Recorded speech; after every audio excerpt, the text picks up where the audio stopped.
Vanessa do céu, sai dessa ponta. Você já tem problema com isso, você tem que parar com isso.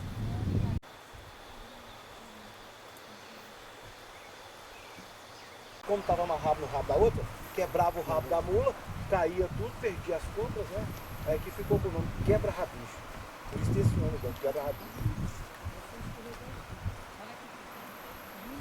Aí é pra todo mundo que caiu. Carabá, ficou esse aqui, ó. Esse morro daqui é muito. Vamos dar um pé de primeiro.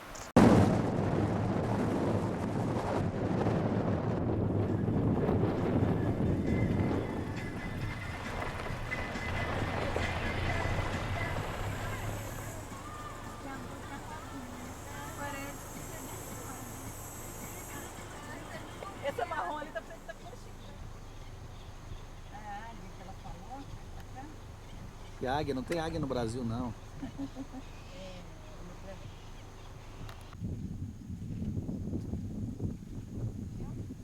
Não. Fala daí pra ver se ele. Ela tá mexendo.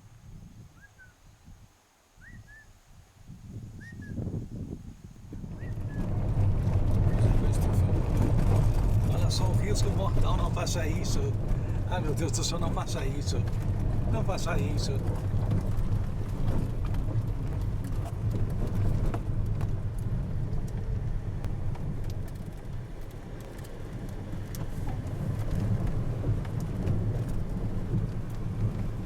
Pode vir.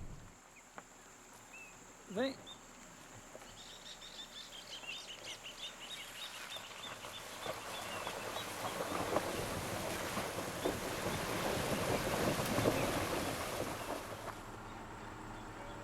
Está aí.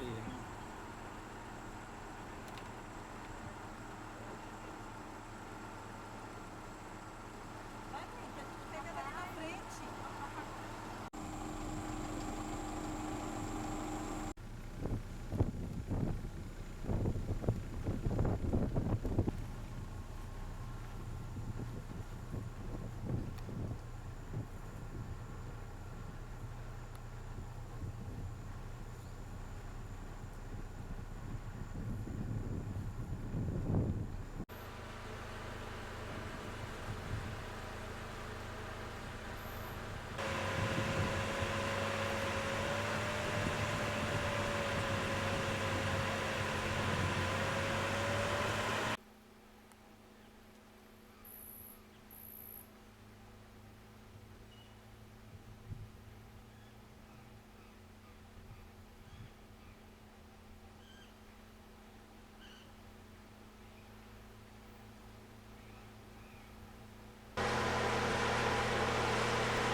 Quando ele faz isso, ó, aumenta aqui, repara.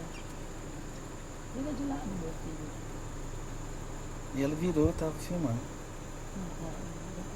Olha lá, tá vendo como é que ele faz com o pescoço? Meio de lado. Que engraçado.